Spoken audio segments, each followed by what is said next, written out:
I've tried very hard not to be the guy declaring the DCU dead every 5 minutes. And if you've watched my recent Supergirl coverage, you know that. I did not think Superman was great. I thought Superman was okay. It had moments, it had some charm, it had a few things that worked. But let's be honest, Superman needed to hit a home run. It didn't. It hit a single.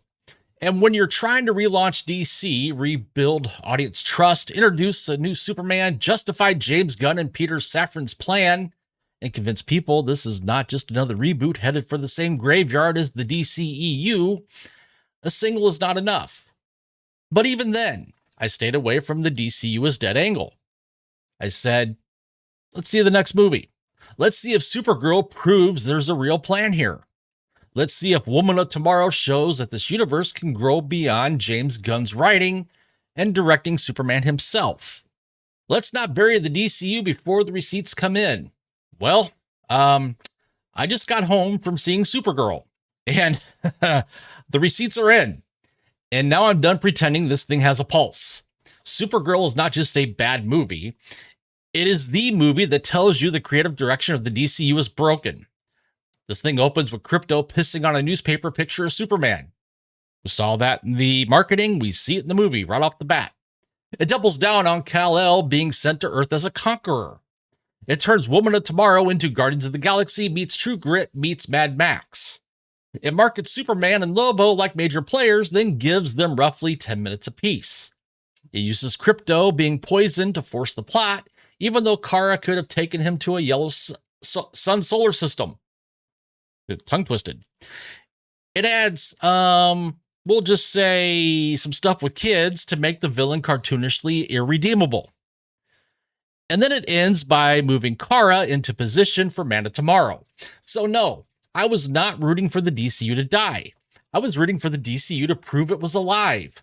After Supergirl, I think Man of Tomorrow is not the next chapter. It's the final at bat.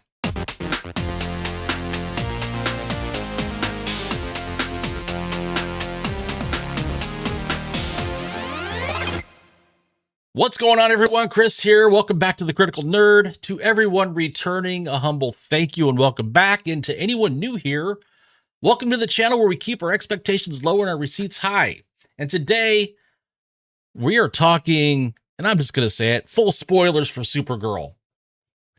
And yeah, I mean full spoilers. So if you've not seen the movie and you care about being surprised by plot points, character deaths, Superman mythology changes, Krypto's digestive habits, or Jason Momoa showing up just long enough to remind you that a Lobo movie would have been more interesting, then this is your warning.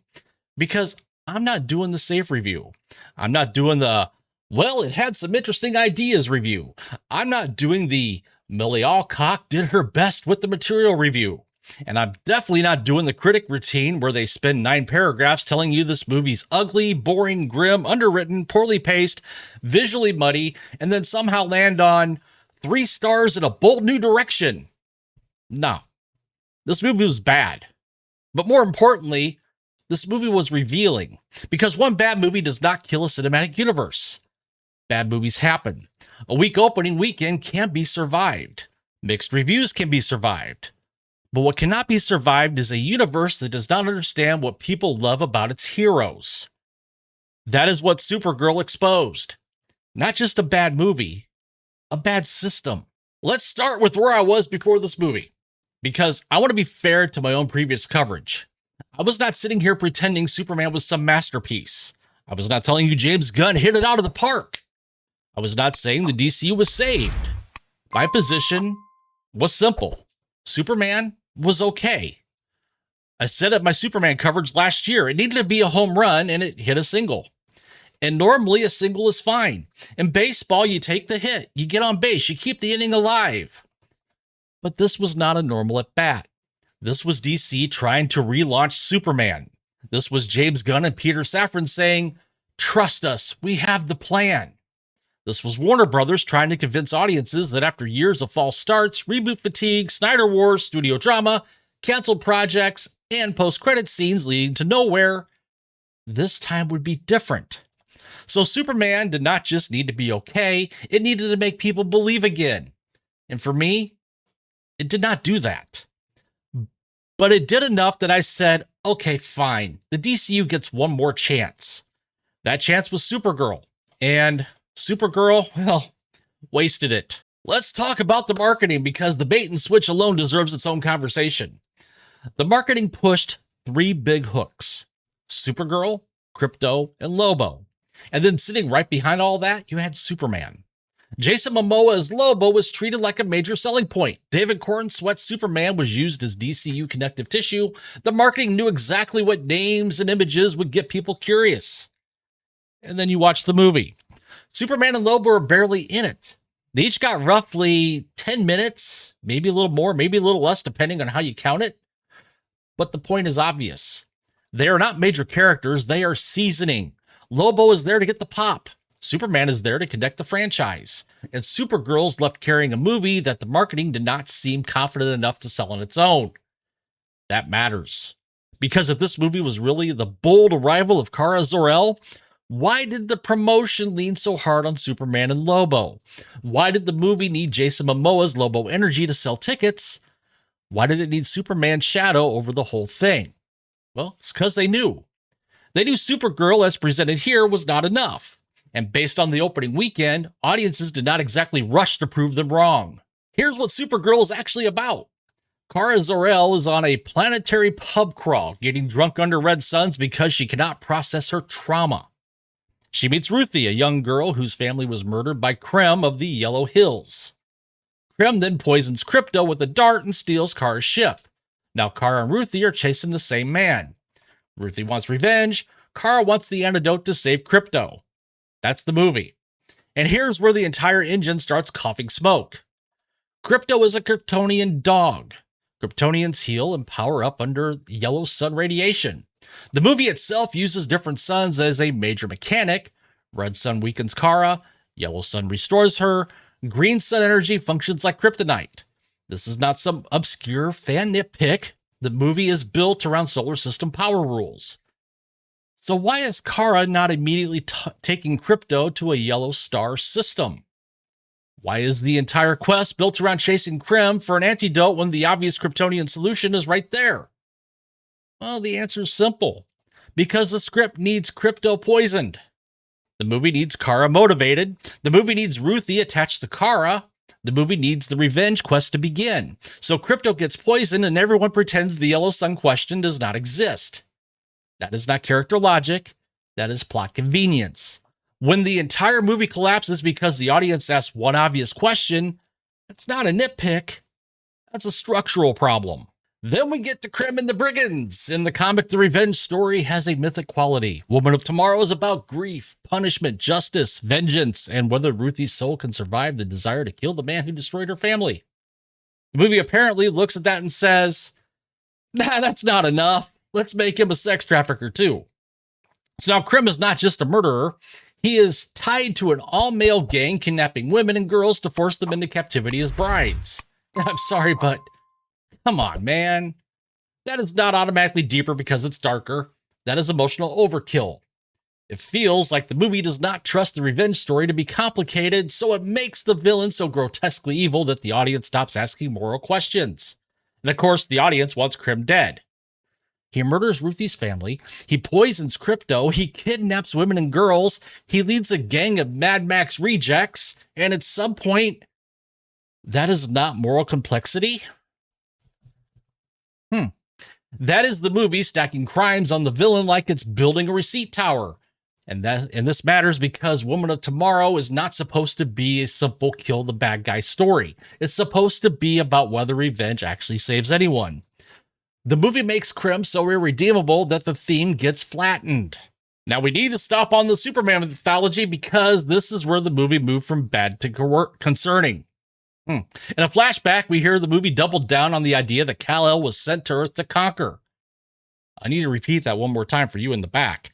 In Supergirl, the second major theatrical film in the new DCU, they doubled down on Kal-El being sent to Earth as a conqueror.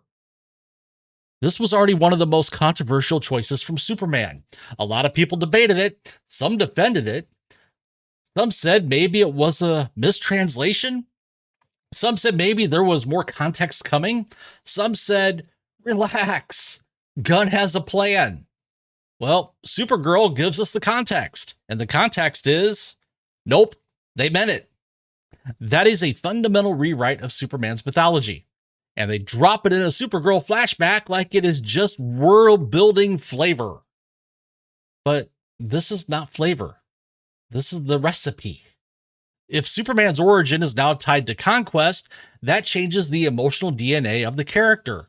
It changes Zor-El. It changes Clark's relationship to Krypton. It changes what Kara thinks of Clark. It changes the entire moral foundation of the DCU Superman mythology. And the movie does not deal with it. It just drops the line and moves on. That is a lot of mythology weight to throw into a movie that also has alien poop jokes, dog urine jokes, Lobo cameos, child trafficking, and a revenge ending that contradicts itself. This is what I mean when I say that the DCU has a system problem. Nobody seems to know which parts of these stories are load-bearing. And that brings me to the opening image of the movie, Krypto peeing on a newspaper picture of Superman. Yes, I know, it's a joke. It was in the trailer. Some people laughed. Fine. But here's the problem in context.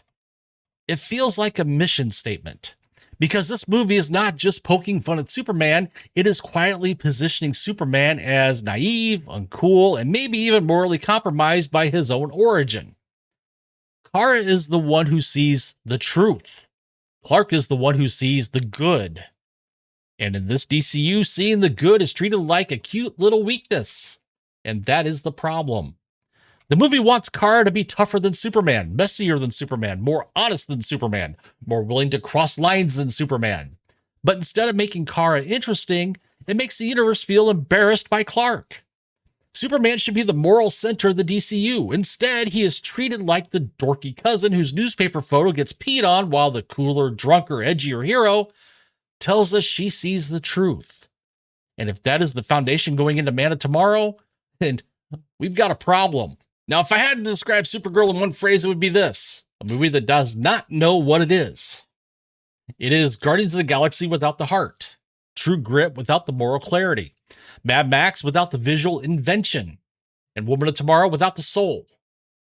You can see the pieces, the cantina scenes, the weird aliens, the needle drops, the revenge Western structure, the child companion, the desert wasteland villains, the motorcycles and armored vehicles kicking up dust, the cosmic road trip structure. But none of it gels into a Supergirl movie. It feels like a bunch of influences thrown into a blender, and the visual presentation makes it worse. This movie is dark, and I don't mean dark in a dramatic, atmospheric way. I mean dark in a did someone forget to light the actors way? You have scenes where bright light is behind the characters, but their faces are buried in shadow. You have planets that should feel distinct, but they all blend together into muddy brown wasteland energy. The comic gave us cosmic color and visual imagination. The movie gives us brown. Brown planets, brown dirt, brown lighting, brown emotional energy. And by the time Kara finally puts on the suit near the end, I did not feel triumph. I felt relief. Like finally, the superhero movie remembered it was a superhero movie. Now we have to talk about Kara herself. I do not need Kara to be perfect. I do not need her smiling in every scene. I do not need a sanitized, squeaky clean Supergirl who never makes mistakes. A damaged Kara can work. A grieving Kara can work. A Kara who is running from trauma can work. But the movie does not make her compelling enough before asking us to follow her for nearly 2 hours. She's drunk. She's rude. She's selfish. She ignores Clark. She does not want to help Ruthie. She does not want to be on Earth. She does not seem to care about much beyond Krypto and avoiding her own pain. Again, that can be the beginning of an arc. The problem is the movie does not land the arc. It gives Kara the ingredients of a transformation, but with no emotional payoff. The movie wants us to believe she goes from self-destructive runaway to heroic protector. But too much of that change feels forced by plot mechanics instead of earned through character choices. And the ending makes that problem worse. The ending is the biggest adaptation problem. The whole movie repeatedly tells us that revenge is not the answer. Kara tells Ruthie not to pursue vengeance. She tells her grief is a killer. She tells her killing Krem will not bring back her family. The movie repeats this idea over and over. Then we get to the climax, Ruthie does not kill Krem, and Kara kills him instead. So, what's the message? Revenge is bad when the child does it, but acceptable when Supergirl does it? The movie wants this to feel like Kara taking the moral burden so Ruthie does not have to carry it. And I get the intention, but the execution does not earn it. Because the movie spends the runtime building one theme, then swerves into the opposite conclusion. In the comic, the ending was more complicated. Krem is not simply killed in the present-day climax by Kara. The story is much more interested in the difference between justice and revenge. The movie trades that for a darker, more direct kill. And that is not just a change. It is a change that alters the meaning. This is where the movie stops being an adaptation and starts being a franchise remix. Because the ending does not just resolve Kara's story, it moves her into position for Man of Tomorrow. And that's the ending that gave the game away. Kara goes back to Clark. She says she's staying quote-unquote home. And yes, on paper, that is supposed to be the emotional growth. She was running away. She was drinking under red suns. She was avoiding Earth. She was avoiding Clark. Now she's choosing to stay. That is the character beat the movie wants. But as a franchise move, it tells you what the movie really was. It was a bridge. It was a setup device. It moved Kara from cosmic runaway to Earth-based player so she could appear in Man of Tomorrow. That is the real ending. Not Supergirl becoming the Woman of Tomorrow, Supergirl being parked for Man of Tomorrow. And once you realize that, the movie's priorities become very clear. The cosmic's moral spine gets bent. The ending changes. Superman shows up. Kara stays home. The board piece is moved, and the next move is set. That is not storytelling. That is what we call franchise logistics.